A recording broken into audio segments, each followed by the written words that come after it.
So last year you played a ton of snaps. Now it seems like there should be like a healthier rotation. How do you think that can keep you guys all fresh as you kind of go in and out of personnel groups? It's great, keeping consistency high and being able to have no drop off and relying on your brothers and trusting each one another and going out there and dominate. It's a great feeling to have that counterparts next to you to be able to do those things. So. With those guys there, I know last year you talked about people were overlooking you as a pass rusher. Do you think like they'll allow for a little bit more one-on-one matchups, kind of snap to snap for everybody since there is no drop off in talent? Yeah, I feel like we're going to have a great success of doing our job at a high level because, like you said, we won't have that drop off. And like I said, so like just coming out here day in, day out, putting that work in, pushing one another, making sure we're on top of our game day in, day out. I think we'll have that and build that up leading on to the season. You played on a lot of defensive lines over the years. At what point can you tell if a unit is going to gel and how well? How hard they work and how hard they push each other.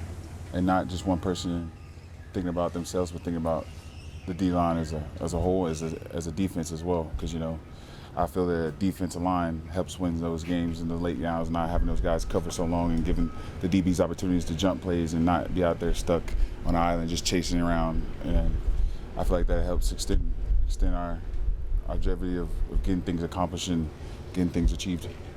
Hey, Sean, I remember you talking to us last year about your pass rush prowess was a result of finally getting an opportunity to do so. Yes, sir. How excited are you to build on that and kind of, even take it even further? Very excited, I would say. It's a new year, so I can't do nothing but come in and just work day in, day out and focus on what I need to do to get better at that moment and just keep building on those things and working on those things with my brothers and making sure we can piggyback off each other and making those plays and doing the things we need to do, you know what I'm saying, sacrificing ourselves may sound this play, not sacrificing, but just doing our job at a high level so the other guys can achieve around us. And those things, vice versa, doing those, I feel that helps us. You were with Bobby for a bit early in his career. What have you seen growth-wise from him, maybe just in his game or his maturity, his leadership, the way he worked, his work ethic, it's been different.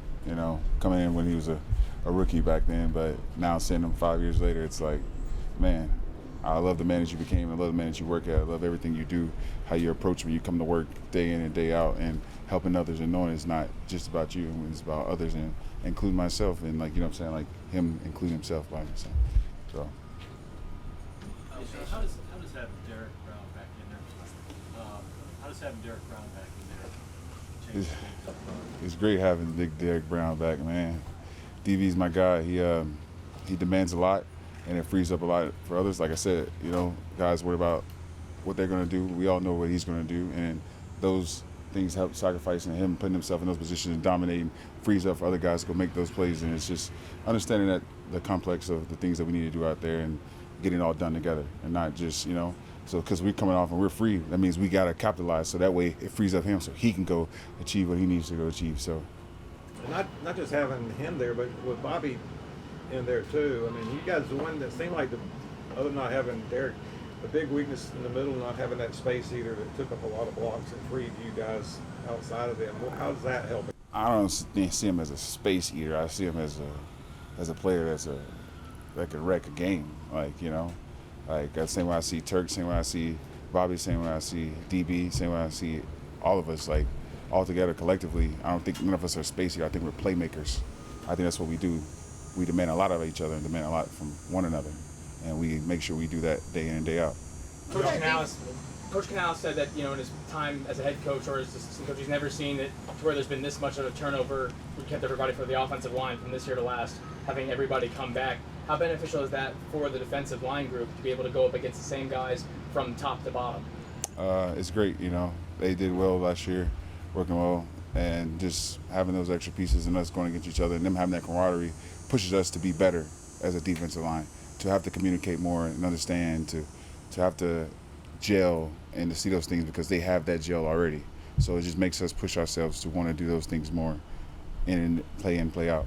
You seem like a pretty serious guy. I'm curious, what is it like in that defensive line room? Are you guys jokesters? What are the vibes? We're serious, but we are jokesters at the time. We have moments seconds there where we crack a joke or something, but for the most part, we get our job done. And Coach Wash does a great job of bringing us back in. If we get too jokingly out there, and then it's kind of back, all right, let's get back locked in. But for the most part, we're locked in on what we need to do because we know there's a job and task and we think we need to accomplish this year. Hey, Sean, with all the snaps you played last year, what did January and February feel like for you? Angry. Didn't get the chance to go dance. I like to go dance, so watching everybody else and watching the teams that we play against and watching those two teams that made it to the chip, how we played against those teams, just knowing that we lost those games because we didn't finish, we didn't do the things correctly to uphold and to achieve the goals of getting the W. So for me, that fueled me to want to come back and do more, not only for myself, but for others, for everybody, so that way I can be the best leader I can be, being 10 years in the game and giving back what I can give and learning from whatever I can learn from others. You know, you're never too old, never too young to learn anything. So as long as we can keep growing as a team and we can achieve the things we want to achieve. In addition to that, was there a physical toll from playing more snaps than you had played in the past? No. I accept every challenge that comes to me.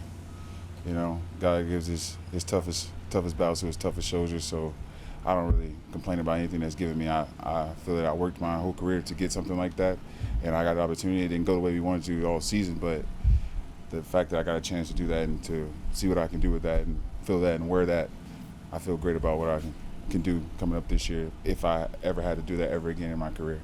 So I thought one of the more remarkable plays for you last year individually was the peanut punch on the kick return in Munich where you knocked the ball out. And do you ever take something away from that, intentionally or not, to show your teammates, look, at any point in the game, you can be on teams, you can be on defense, and it could be your time, and you got to make that play. And are you the peanut punch honorary teacher in the locker room? I don't think I'm an honorary peanut puncher teacher. I just think that just turnovers in general, the more we can create 66 punches, we get a turnover. So that's what we preach and that's what we believe. So as long as we can get enough punches on the ball and enough attempts at it, we'll get balls out and can possibly lead in turnover battles. So that's what the goal is for us, is to get as many turnovers as we possibly can and giving our offense extra chances to be able to go score and put the ball in the end zone. You got younger guys on the edge like Nick and Princely. What's impressed you the most about them? We've seen them make a lot of statements early on in camp. You know, the development to learning and comprehending those things, going out there, seeing what we get in the meeting rooms, taking it out from meeting rooms, going to practice and applying it, and not only just applying it but doing it the right way and holding yourself to that standard and dominating. Those things matter because you can't mentally be like, oh yeah, I know what I'm supposed to do, and not go out there and achieve those things and not work at those things. Even if you fail, knowing what you can learn from those things to be better. So I feel that they've done those things and we'll continue to do those things. Hey, Sean, going Last one. back to DB, it's sort of an interesting dynamic because y'all had a year together in meeting rooms and whatnot, but only a handful of snaps in a game. So does that time away from the field still transfer over, or do you still kind of have to facilitate that chemistry when you're on the line together? I feel we have chemistry still. Even though, OTAs and all that stuff, yeah, we didn't have a year on the field, but the knowledge that we both uphold and understand and can communicate to each other without even saying a word, I think that those things matter. But when you get to the field, you do got to still build those chemistry, and I think we are building those things. All right, thank you guys. Thank you.